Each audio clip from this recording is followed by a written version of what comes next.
Assalamualaikum warahmatullahi wabarakatuh. Halo semuanya, apa kabar nih hari ini? Semoga kita selalu diberikan kesehatan. Nah, untuk memulai pembelajaran hari ini, alangkah baiknya kita untuk berdoa menurut agama dan kepercayaannya masing-masing. Berdoa dipersilahkan.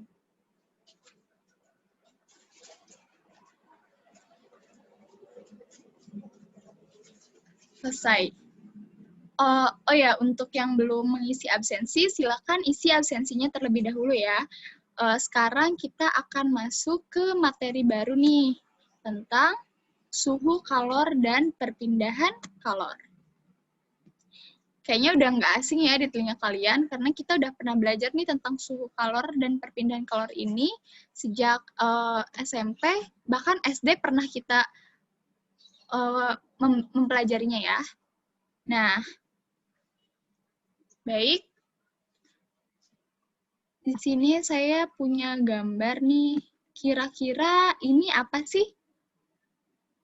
Ya, ini tuh rumah kaca ya. Nah, kira-kira apa sih hubungannya sama materi kali ini? Oke, ini kompetensi dasar yang akan dicapainya yaitu menganalisis pengaruh kalor dan perpindahan kalor yang meliputi karakteristik termal suatu bahan, kapasitas, dan konduktivitas kalor pada kehidupan sehari-hari. Nah, untuk keterampilannya yaitu merancang dan melakukan percobaan tentang karakteristik termal suatu bahan, terutama terkait dengan kapasitas dan konduktivitas kalor beserta hasil presentasi percobaan dan pemanfaatannya.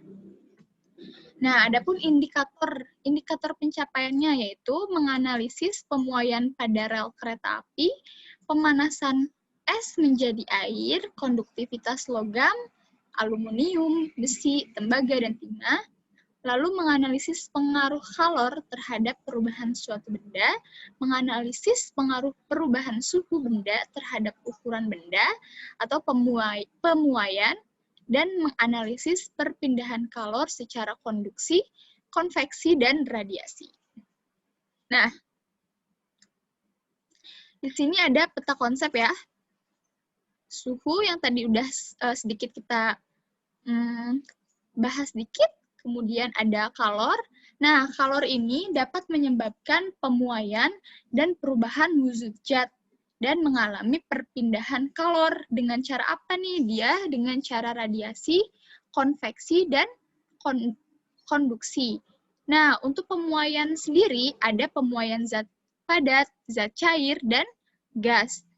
Dan untuk perubahan wujud zat ada mencair, menguap, membeku, menyublim. Nah, nanti kita akan membahasnya. Nah, bumi ini kan berotasi ya.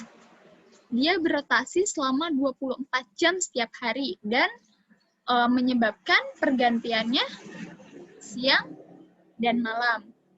Lalu, apakah suhu pada pagi hari, siang hari yang terik, kemudian sore hari, dan malam hari itu akan sama? Menurut kalian, sama apa enggak? Nah, jelas berbeda ya.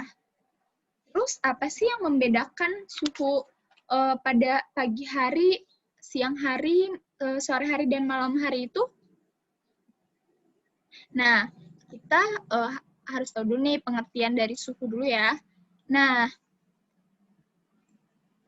suatu benda ini atau suatu keadaan nih yang bersuhu tinggi dapat mengalami penurunan suhu jika didekatkan atau dicampurkan dengan atau pada benda atau pada keadaan yang bersuhu rendah. Nah, sehingga jika ada dua benda yang suhunya berbeda dan didekatkan atau disentuhkan, maka benda tersebut yang bersuhu tinggi akan memberikan sesuatu ke benda lain yang bersuhu lebih rendah. Nah, sesuatunya itu apa? Nah, sesuatunya itu berupa energi.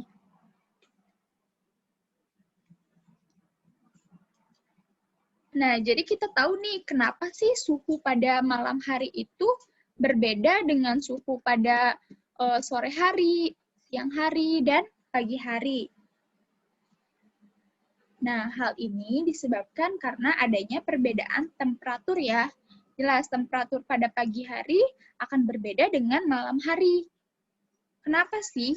Nah, ini dikarenakan adanya perbedaan jumlah matahari yang sebagai apa? Matahari di sini sebagai sumber energi yang diserap oleh atmosfer dan perbedaan sudut datangnya dari sinar matahari. Nah, karena cahaya matahari yang menembus atmosfer yang lebih tebal itu pada siang hari dan sore hari daripada pada malam hari, maka suhu di malam hari akan terasa lebih dingin. Nah, maka dari itu, efek rumah kaca tadi, konsepnya apa nih? Apa ada hubungannya sama suhu? Terus emang ada manfaatnya ya kalau kita bikin rumah kaca itu?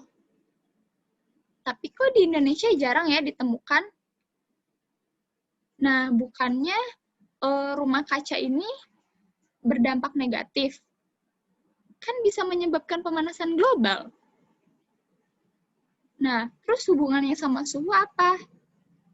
Nah, jadi biasanya benar ya, rumah kaca ini emang ada dampak negatifnya. Cuma di sini juga kita harus lihat ada dampak positif dari rumah kaca. Kenapa nih di Indonesia kok jarang ditemukan sih rumah kaca? Nah, karena biasanya rumah kaca ini dibangun di negara-negara yang memiliki 4 musim. Sedangkan di Indonesia ini kan sinar mataharinya itu kan bersinar sepanjang tahun ya. Maka biasanya jarang digunakan. Dan biasanya yang membuat rumah kaca itu untuk pembangunan untuk bangunannya itu untuk dibuat untuk bercocok tanam seperti itu ya. Jarang untuk dijadikan sebagai tempat tinggal. Kenapa nih? Karena konsep rumah kaca ini bekerja dengan menangkap sinar matahari dan panas nih dari energi, yaitu matahari. Kemudian nih sinar mataharinya ini terperangkap dalam bangunan sehingga udara yang ada di dalam bangunan ini akan tetap hangat. Jadi pada siang hari di dalam rumah kaca ini akan hangat. Begitupun pada malam hari karena dia menyimpan energi karena telah menyerap energi itu sehingga pada malam hari akan tetap terasa hangat. Nah, jadi kita tahu nih, suhu itu merupakan keadaan derajat panas atau dingin yang dialami oleh suatu benda atau keadaan. Nah, suhu yang dialami pada suatu benda ini tergantung energi panas yang masuk ke dalam benda tersebut. Jadi, dingin atau panasnya suatu benda atau keadaan itu tergantung terhadap energi yang masuk pada benda tersebut. Nah, benda ini bisa dikatakan panas jika bersuhu tinggi dan bisa dikatakan dingin jika suhunya rendah. Nah, kemudian satuan suhu yang biasa kita gunakan itu ada derajat Celcius, derajat Fahrenheit, derajat Reaumur, dan Kelvin. Biasanya di Indonesia sendiri itu menggunakan derajat Celcius, sedangkan untuk satuan internasionalnya itu menggunakan Kelvin. Nah, kalian tahu kan alat pengukur suhu? Nah, ya alat pengukur suhu itu kita tahu yaitu termometer ya. Berasal dari kata Yunani nih, yaitu thermos dan meter. Thermos itu kan panas ya, dan meter itu pengukur. Jadi alat pengukur panas. Nah, di sini ada nih alat ukur suhu dan jenis alat pengukur suhu atau termometer. Dan ini merupakan jenis-jenis dari termometer. yaitu ada termometer raksa dan alkohol, termometer bimetal, termometer hambatan, termokopel, termometer gas, dan pirometer. Nah, dalam termometer ini kan dia terdapat skala. Skala itu merupakan perbandingan skala titik beku air dan titik didih termometer. Dalam hal ini Celsius, Fahrenheit, Kelvin, dan Reaumur. Nah, kita flashback ya, kita konversi suhu nih. Nah, di sini ada derajat Celsius, Fahrenheit, Reaumur, dan Kelvin. Kemudian ada yang dinamakan dengan titik beku, kemudian ada titik didih. Nah, untuk skala Celsius sendiri, titik bekunya itu adalah 0 derajat Celsius dengan titik bekunya 0 derajat Celsius dengan titik didihnya 100 derajat Celsius. Untuk Fahrenheit, titik bekunya 32 derajat Fahrenheit dengan titik didihnya 212 derajat Fahrenheit. Untuk skala Reaumur sama seperti skala Celsius, titik bekunya itu 0 derajat Reaumur sampai titik didihnya 80 derajat Reaumur. Nah, untuk titik beku Kelvin, yaitu standar internasional yang kita pakai, titik bekunya itu 273 Kelvin, dan titik didihnya 373 Kelvin. Nah, kemudian kan di sini ada nih skala-skala 100, 180. Ini tuh dari mana sih? Nah, skala ini merupakan titik didih dikurangi titik beku ya. Jadi, 100 dikurangi 0, yaitu 100. Jadi skala untuk Celsius itu 100. Begitupun seterusnya. Nah, kemudian perbandingannya berapa nih antara skala Celsius, Fahrenheit, Reaumur, dan Kelvin? Nah, kita bisa tuliskan skalanya yang udah diketahui yaitu 100, 180, 80, dan 100. Maka bisa kita dapatkan 5:9 berbanding 4 dan 5. 5 untuk Celsius, 9 Fahrenheit, Reaumur 4, dan Kelvin 5. Nah, ini contoh konversi dari satuan suhu skala Celsius ke Kelvin. Mana? Ini ya, Celsius ke Kelvin. Nah, untuk kita mencari Kelvin, maka rumus yang bisa kita pakai yaitu skala Celsius ditambah 273. Kenapa nih bisa didapatkan rumus seperti ini? Nah, kita lihat lagi nih. Titik beku dari Celsius itu kan 0. Dan titik beku dari Kelvin ini 273.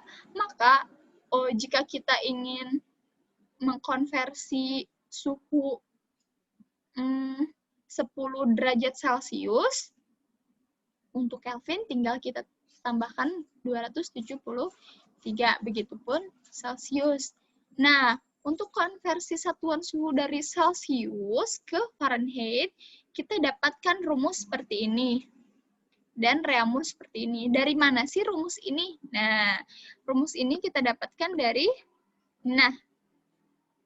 perbandingan ya. Nah, di sini jika diketahui sebuah benda dengan suhu TP. Nah, si bendanya itu benda yang ada di termometer, kita anggap ini termometer P itu ada di titik TP. Ya. Nah, ketika benda tersebut diukur dengan termometer Q, suhu TQ dapat dihitung. Nah, jadi katanya saat bendanya ada di titik ada di termometer P, berapa sih suhu yang ada di termometer Q? Maka kita bisa hitung dengan menggunakan persamaan. Nah, perbandingan ini ya. Jadi, suhu yang ada di suhu benda yang ada di termometer P dikurangi titik titik beku atau titik lebur dari benda yang ada di termometer P dibagi dengan titik didih benda yang ada di termometer P dikurangi titik beku atau titik lebur yang ada di titik lebur benda yang ada di termometer P. Sama seperti P, Q juga berarti suhu yang suhu benda Q dikurangi titik beku yang ada di termometer Q dibagi dengan titik didih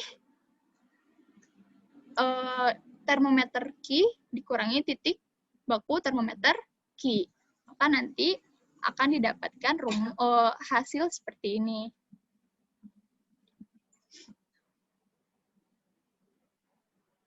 Nah, di sini ada nih zat pengisi termometer.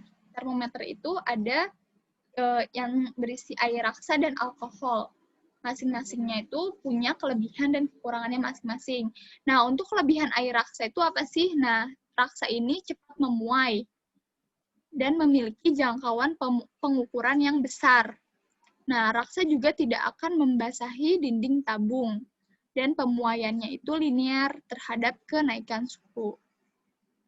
Nah, sedangkan kelebihan dari alkohol juga memiliki jangkauan pengukuran suhu yang besar walaupun tidak sebesar raksa ya ini. Tidak secepat raksa. Nah, pemuaian alkohol ini bersifat linear juga terhadap kenaikan suhu dan harga alkohol jelas lebih ekonomis ya daripada air raksa. Namun ada kekurangan dari masing-masing zat pengisi termometer ini. Apa kekurangannya? Nah, untuk air raksa harganya mahal. Kemudian air raksa juga termasuk zat yang beracun ya. Dan tidak dapat digunakan untuk mengukur suhu yang sangat rendah. Untuk kekurangan dari alkohol yaitu titik didih alkohol itu rendah yaitu 78 derajat Celcius. Ini sangat rendah sekali ya. Kemudian alkohol juga dapat membasahi dinding tabung. Nah, ini ada contoh soalnya ya. Oke, nih suhu daerah pegunungan menunjukkan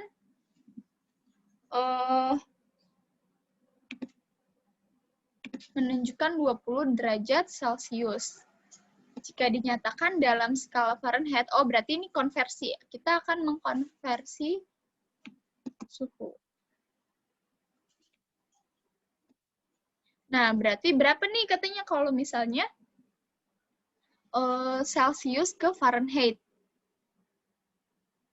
Kita pakai rumus yang tadi ya. Celcius. Celcius itu kan 0 sampai 100.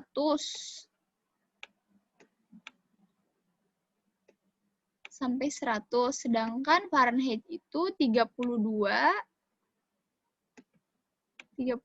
sampai, kita lihat. Fahrenheit itu 32 sampai 212. Sampai 212.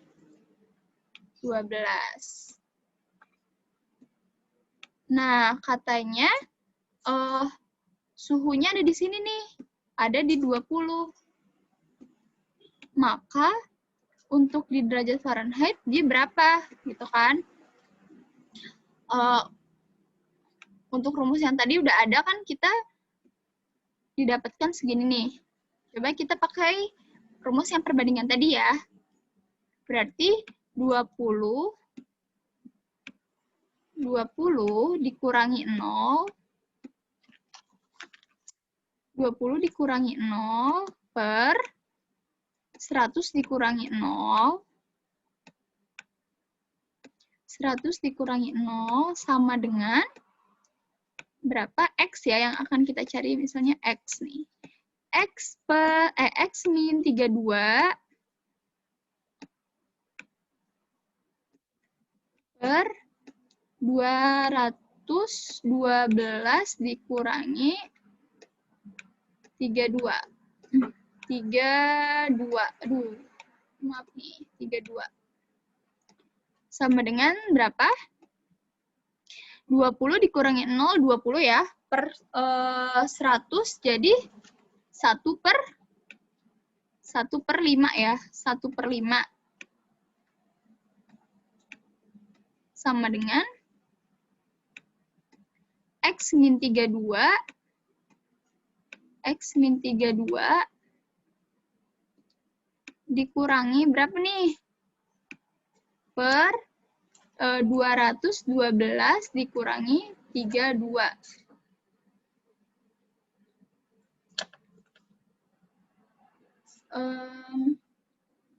80 ya.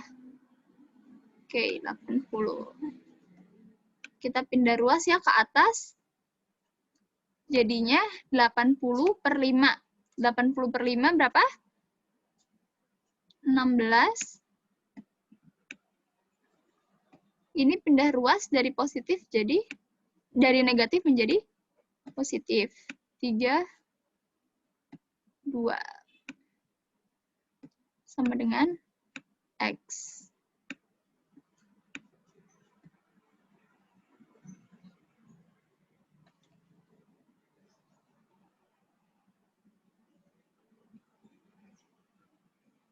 Nah, maka kita dapatkan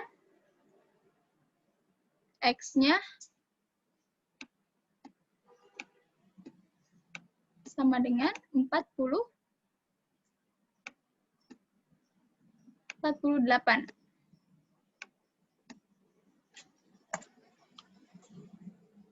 Oh, maaf, ini 180 ya. Ini 180, berarti 180 dibagi 5.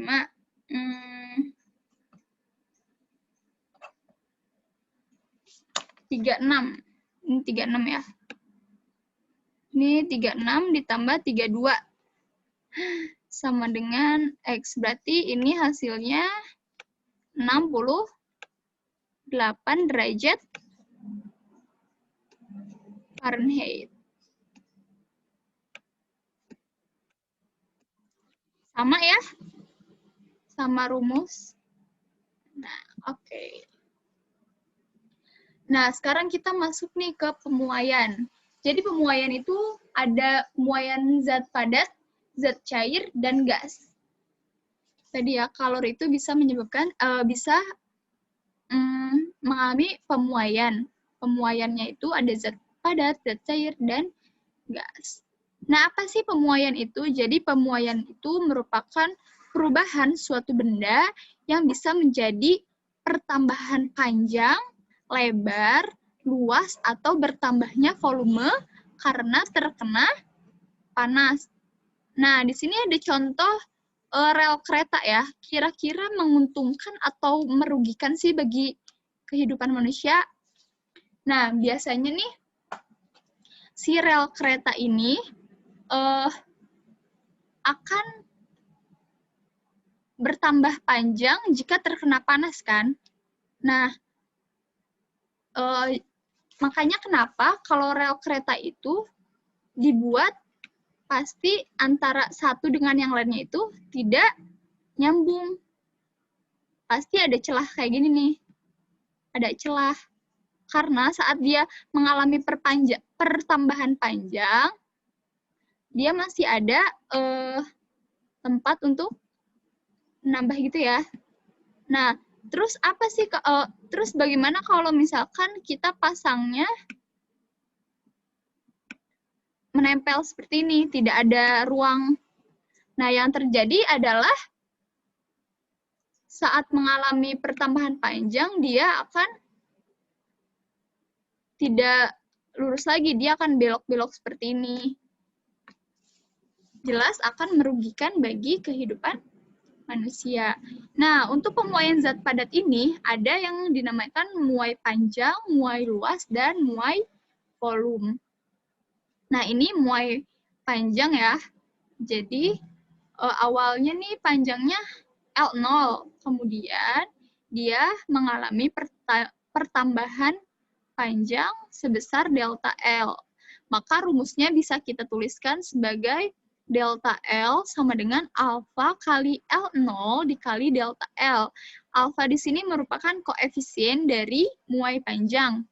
Nah, L0 di sini merupakan panjang mula-mula, dan delta L di sini, delta T di sini adalah perubahan suhu. Nah, di sini ada koefisien muai panjang berdasarkan jenis benda. Untuk aluminium, dia koefisiennya 0,00024 dan seterusnya. Kok kenapa sih sangat kecil? Ya, karena kalau misalnya suatu benda ini bertambah panjang, dia bertambah panjangnya tidak terlalu besar gitu ya. Karena misalnya kita punya besi nih, terus tadinya panjangnya 10 meter. Dia tidak akan tiba-tiba jadi 11 meter gitu kan. Jadi pertambahan panjangnya sekitar 1 cm, 2 cm. Nah, di sini ada muai luas nih. Muai luas, rumusnya delta A sama dengan beta kali A0 atau luas mula-mula delta T. Delta T di sini adalah perubahan suhu, kemudian delta A0 ini merupakan luas mula-mula dan beta di sini koefisien muai luas. Nah, nilai beta di sini nilainya itu 2 alfa ya. Nilai beta itu 2 alfa. Nah, kemudian ada juga muai volume. Muai volume rumusnya masih sama ya, yang membedakan hanya koefisiennya saja. Nah, untuk koefisien muai volume, gamma itu 3 alfa. 3 alfa. Oke. Nah, ini ada pemuaian zat cair. Nah, molekul zat cair ini lebih bebas dibandingkan pada zat padat. Itu pada fluida, berarti kan delta V atau perubahan volume sama dengan gamma atau koefisien muai luas dikali volume awal dikali perubahan suhu. Nah, massa jenis air, kita sudah belajar ya, massa jenis itu rumusnya Rho sama dengan M per V, di mana Rho 0 itu merupakan massa jenis zat mula-mula, kemudian M ini massa benda, dan F0 ini volume. Nah, nanti bisa didapatkan rumus seperti ini.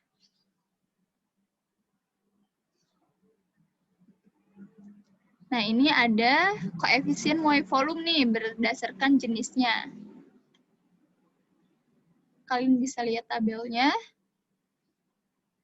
Nah, untuk contoh soalnya nih, batang tembaga pada suhu 20 derajat Celcius, panjangnya 50 cm, kemudian dipanaskan sampai suhunya 100 derajat Celcius. Nah, jika koefisien muai panjang tembaga ini 1,7 kali 10 pangkat min 5 derajat per derajat Celcius, berapakah panjang batang tembaga sekarang? Nah, diketahuinya apa? Diketahuinya suhu T1 20 derajat Celcius, panjangnya, berarti ini panjang mula-mula ya, L0-nya 50 cm, kemudian dipanaskan sampai suhunya, berarti suhunya nih dari apa? Dari 20 ke 100 kan, sampai suhunya 100 kan. Berarti ini T2-nya. Kemudian koefisien muai panjang segini 0,000017. Berapakah panjang batang sekarang? Berarti yang ditanyakan apa? Delta ya, delta L. Nah, kita bisa nyari delta T dari suhu yang udah diketahui ya. Mula-mulanya 20, kemudian menjadi 100. Berarti delta T-nya 80 derajat Celcius. Nah, untuk rumusnya tadi apa? L sama dengan L0, 1 plus alfa delta T. Ini yang sudah dalam bentuk penyederhanaan, kalian bisa lihat tadi. Nah, L0-nya 50 cm, delta L-nya 0,000017 dikali 80 derajat Celcius. Maka hasilnya 50,068 cm. Jadi, ini L sekarang ya. Jadi panjang batang tembaganya sekarang segini. Berarti untuk delta L-nya tinggal dikurangi aja ya. L akhir dikurangi L mula-mula. Jadi 0,068. 0,068 cm. Nah, adapun pemuaian gas nih, ada secara isotermik, isobarik, dan isohorik.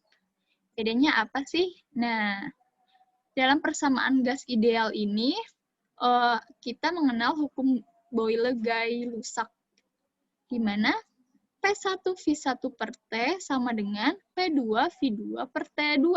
Artinya apa? Artinya PV per T ini nilainya akan selalu konstan. Lalu perbedaan isotermik, isobarik, dan isohorik itu apa? Nah, untuk isotermik artinya dia termik itu kan suhu ya, artinya suhunya itu tetap. Jadi suhu T1 akan sama dengan suhu T2. Maka didapatkan P1V1 sama dengan P2V2. Nilainya akan selalu konstan. Nah, isobarik itu tekanan ya. Jadi tekanannya akan tetap. P1-nya akan sama dengan P2. Maka kita dapatkan V1 per T1 itu akan selalu konstan. Dan isohorik. Isohorik itu volumenya yang tetap. Berarti V1-nya sama dengan V2. Maka P1 per T1 akan selalu nilainya konstan. Nah, ini contoh soal dari pemuaian. Aluminium tipis memiliki luas 4 meter persegi. Alfanya 2,4 kali 10 pangkat min 5. Nah, aluminium ini dipanaskan sehingga mengalami kenaikan suhu sebesar 50 derajat Celcius. Hitung luas aluminium. Nah, diketahuinya 4 meter persegi, A1-nya, alfanya 2,4 dan delta T-nya 50. Yang ditanyakan delta A2. Nah, maka nanti didapatkan hasil seperti ini. Kalian bisa hitung lagi. Oke, ini sama. Kalian bisa coba hitung lagi sendiri ya, dengan rumus yang sudah diberikan tadi. Nah, kemudian jika tadi udah membahas suhu, nah, kalor ini apa sih? Nah, kalian pernah nggak mencampurkan air panas dan air es? Kira-kira bakal seperti apa nih? Nah, suatu benda yang bersuhu tinggi dapat mengalami penurunan suhu jika didekatkan atau dicampurkan pada yang bersuhu rendah. Tadi udah kita bahas ya. Nah, jadi kalor ini apa? Nah, kalor ini salah satu bentuk energi yang dapat didefinisikan sebagai energinya nih. Energi apa? Energi yang ditransfer dari benda satu ke benda yang lainnya. Karena adanya perbedaan suhu tadi. Nah, maka kenapa nih kalau misalnya ada air panas dan air es kita satukan, maka suhunya akan menjadi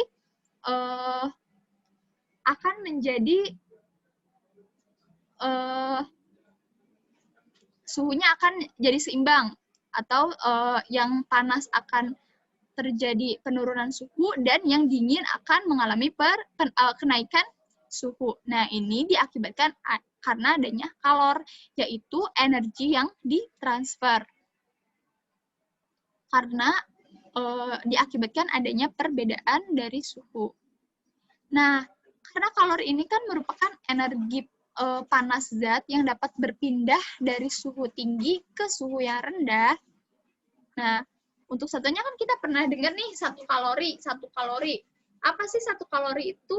Nah, 1 kalori itu merupakan kalor yang dibutuhkan oleh 1 gram air dalam menaikkan suhunya sebesar 1 derajat Celcius.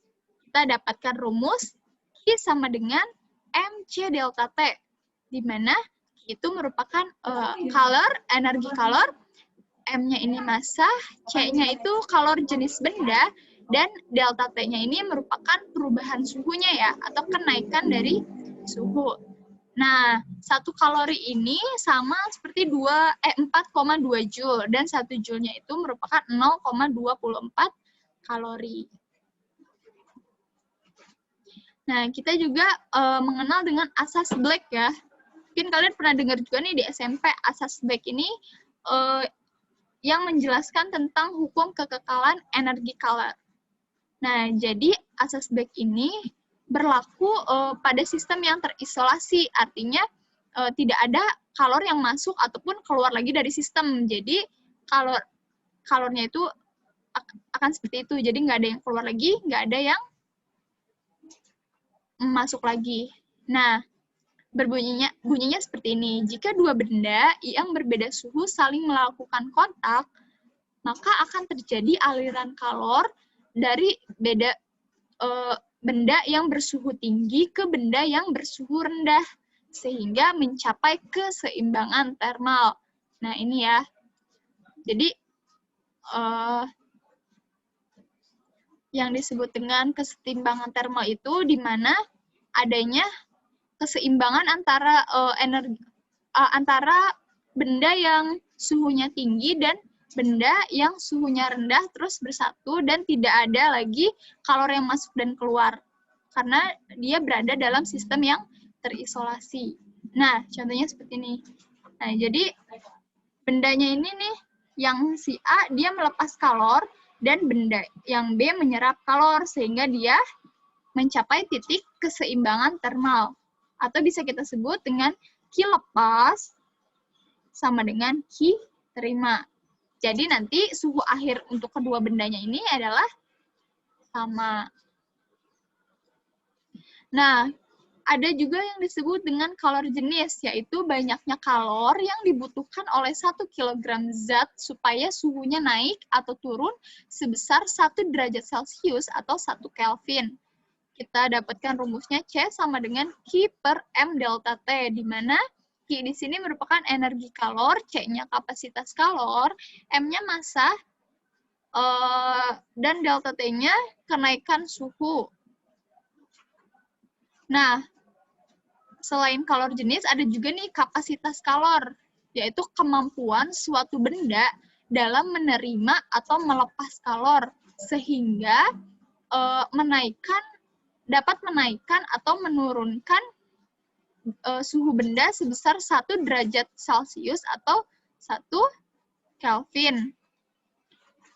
Nah, kalau ini kan dia dibutuhkan kan, dia membutuhkan kalor. Nah, sedangkan ini dia yang kemampuan untuk melepas. Nah, rumusnya itu C besar sama dengan Q per delta T. Kalau C di sini kalor jenis benda, kalau di sini kapasitas kalor.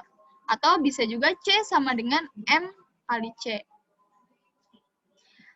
Nah, ini contoh soalnya. Besi 0,2 kg dipanaskan sampai suhunya 120 derajat Celcius. Nah, besi ini kemudian dimasukkan ke dalam 100 gram air bersuhu 30 derajat Celcius jika kalor jenisnya 4.200 Joule per kilogram derajat Celcius dan kalor jenis besinya 525 Joule per kilogram derajat Celcius, hitunglah suhu akhir campuran.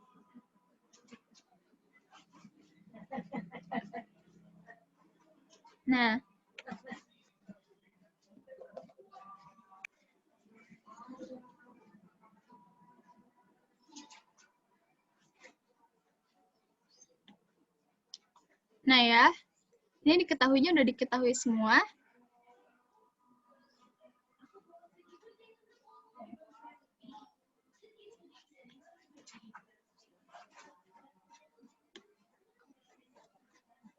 Nah, yang ditanyakan adalah suhu akhir, artinya suhu T campuran ya.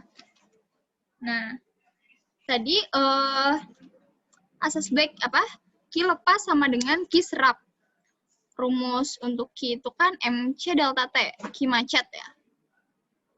Untuk benda B dan A.